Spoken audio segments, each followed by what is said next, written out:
여러분 혹시 오히려 좋아 라는 말을 들어보셨을까요? 제가 요즘 즐겨보는 예능에서 괄괄이 님이 자주 쓰시는 말입니다. 이 예능을 보시는 분들은 괄괄이 님이 누군지도 잘 아실 건데요. 예능에서 막 게임을 진행하게 돼요. 게임을 진행하다가 이 게임에 참여한 출연자들에게 조금 불리한 조건으로 흘러갈 때가 있습니다. 근데 그때 이 괄괄이님께서 오히려 좋아 하면서 지금 불리한 듯 보이지만 이 상황이 우리에게 오히려 좋아서 우리는 이 상황을 충분히 반전시킬 수 있어 하는 맥락에서 괄괄이님이 종종 오히려 좋아 라는 말을 쓰곤 합니다. 너무 재미있게 보고 있는 예능입니다. 이와 비슷한 뉘앙스로 성경에서도 우리에게 익숙한 문장이 있는데요. 바로 고난이 유익이라는 말씀입니다.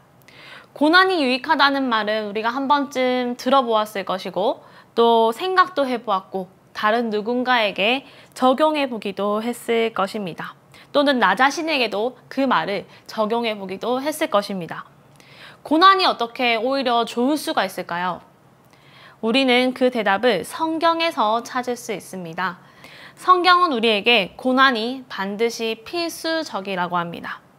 무슨 말이냐면요. 고난은 원래 없어야 되는데 우리가 잘못해서 실수로 어떤 위기에 봉착되는 길로 잘못 빠지는 것이 아니라 성도의 삶이라면 고난이 마땅히 존재한다는 것입니다. 오늘 본문에 앞선 로마서 8장 17절 말씀입니다.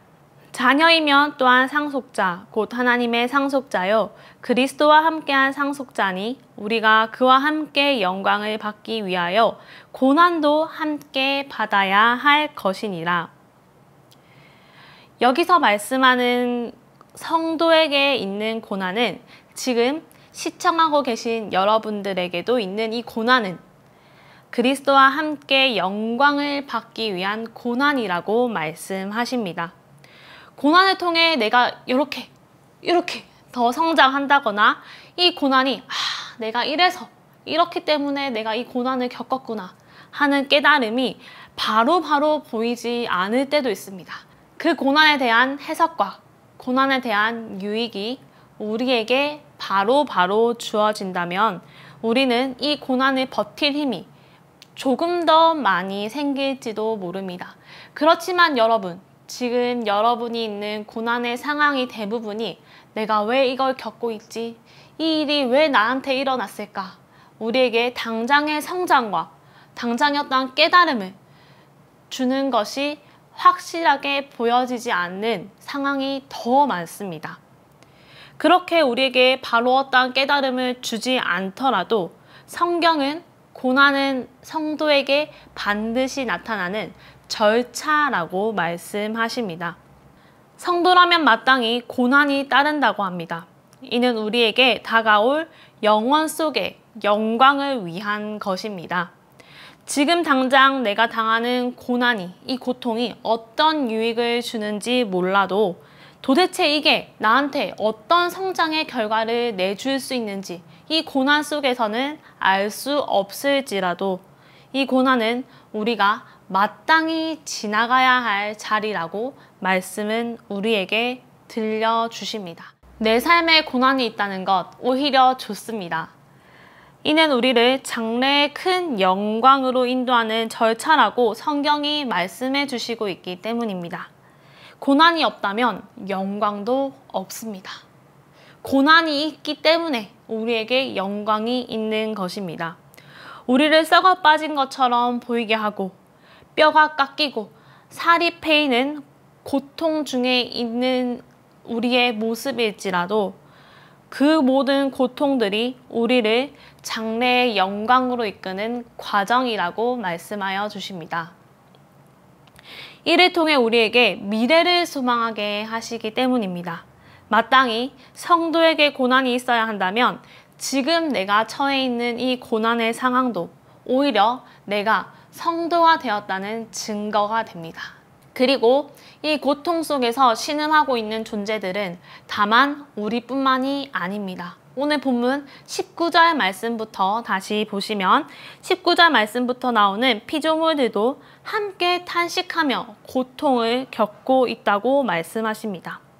성경을 찬찬히 읽어보면 이 피조물이라는 존재는 사람이 아닌 이 자연세계, 하나님께서 창조하신 피조된 자연세계를 말한다고 볼 수 있습니다. 성도들은 하나님의 자녀들이라고 따로 구분되어지기 때문입니다. 그래서 이 본문 말씀에서 말하는 피조물은 하나님이 창조하신 우리가 누리고 있는 자연세계를 말합니다. 피조물들은 하나님의 아들들이 나타나기를 기다리면서 허무한데 굴복하고 있습니다. 썩어짐의 종로릇 아래에서 탄식하며 함께 역시 고통을 겪고 있습니다. 하나님께서는 우리에게 이러한 모습을 보여주십니다. 그래서 우리는 압니다. 피조물들도 탄식 속에서 하나님의 자녀들의 영광에 이를 그 자유의 날을 고대하고 있는 것을 우리는 확인할 수 있습니다. 이 세상의 자연체계를 한번 볼까요?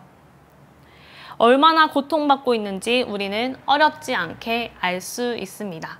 자연스럽다라고 말할 수 있는 이 자연의 질서는 약육강식입니다.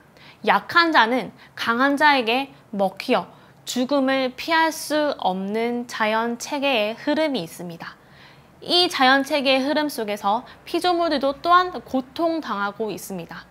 약한 동물은 언젠가 반드시 강한 동물에게 먹히고 맙니다. 이 강한 동물도 영원히 존재할까요? 이 강한 동물에게도 죽음은 피할 수 없는 고통입니다. 그리고 맹수는 사람에게 잡혀 버리기도 합니다. 이것이 우리가 지내는 자연체계의 모습입니다. 피조물들도 탄식 속에서 고통을 당하고 있습니다. 환경오염과 자연재해도 이루 말할 것이 없습니다. 우리에게 근심과 걱정과 고난을 안겨줄 만큼 피조세계들도 환경오염으로, 자연재해로, 약육강식의 그 죽음의 원리로 고통을 당하고 있습니다. 인간의 죄로 인한 저주 때문에 피조물들이 울부짖고 있습니다. 자연체계 속에서도 슬픔 가운데 죽어가는 이 고통이 끊이지 않고 있습니다. 피조물들 역시 죽음의 지배로 인한 고통을 피하지 못하고 있습니다. 그렇게 이 세상은 인간의 죄 때문에 고난 속에 살아갑니다. 다 함께 탄식하면서 고통을 겪고 있습니다. 그런데 여러분, 오늘 본문에서는 그 고단과 고통과 탄식을 알리기에 앞서 우리에게 확실한 약속의 말씀을 보여준 뒤에 이 고난의 모습을 보여줍니다. 현재의 고난은 장차 우리에게 나타날 영광과 비교할 수 없도다. 어쩌면 피조물들이 우리보다 더 잘 알고 있는 것 같습니다. 피조물들은 타락하고 저주받은 이 자연 속에서도 장래에 나타날 영광의 자유를 고대하며 확신합니다. 그래서 그 타락한 자연세계 속에서도 하나님께서 두신 질서에 굴복하며 순종하며 그날을 고대합니다. 그래서 자연의 아름다운 순환을 만들어 가기도 합니다. 하나님께서 두신 장래의 소망을 피조물들은 이미 확신하며 고대하며 슬픔 중에서도 하나님의 질서 속에 순종하며 그날을 소망하고 있습니다. 여러분, 피조물들이 고대하는 바를 우리도 다시 한번 이 말씀 속에서 확신하기를 바랍니다. 봄이 가고 여름이 옵니다. 이 계절의 변화를 보면서 피조물의 그 흐름을 보면서 하나님께서 우리에게 말씀하고 계십니다. 약한 우리들은 오늘도 흔들립니다. 바꾸어서 생각합니다. 오히려 확고한 소망을 흐릿하게 바라보고 잠깐 지나갈 불안한 고난 속에 더 몰두하게 되는 것이 우리의 약한 모습입니다. 지금의 고난과 불안이 그리고 괴로움과 혼란이 끝나지 않을 영원인 것처럼 우리는 거기에 몰입해서 괴로워하고 있는 것이 우리의 현실입니다. 미래는 기대가 되지도 않고 고통 속에서 허덕일 뿐입니다. 하지만 여러분, 그런 끝나지 않을 것 같은 어둠 속에도 빛은 비추입니다. 그 어둠 속으로 빛이 환하게 비춰주셨습니다. 우리를 그 어둠 속에 내버려 두시지 않으셨습니다. 우리에게 다시 확신할 수 있는 말씀을 오늘 이 시간 하나님께서 빛으로 우리에게 드러내 보여주셨습니다. 고난 중에 있는 성도들은 마땅한 시간을 보내고 있는 것입니다. 그 고난은 장차 우리에게 나타날 영광에 좋게 전혀 비교할 수 없는 그런 시간을 우리는 보내고 있는 것입니다. 고난은 장차 우리에게 나타날 영광에 비교할 수 없습니다. 이제 말씀을 맺도록 하겠습니다. 탄식하는 피조물들이 마침내 고난의 끝에 영광의 자유에 이를 것입니다. 이리에게 먹히던 어린 양은 이리와 함께 뒹구는 날이 우리에게 다가올 것입니다. 그 영광의 날을 우리는 함께 고대하기를 소원합니다.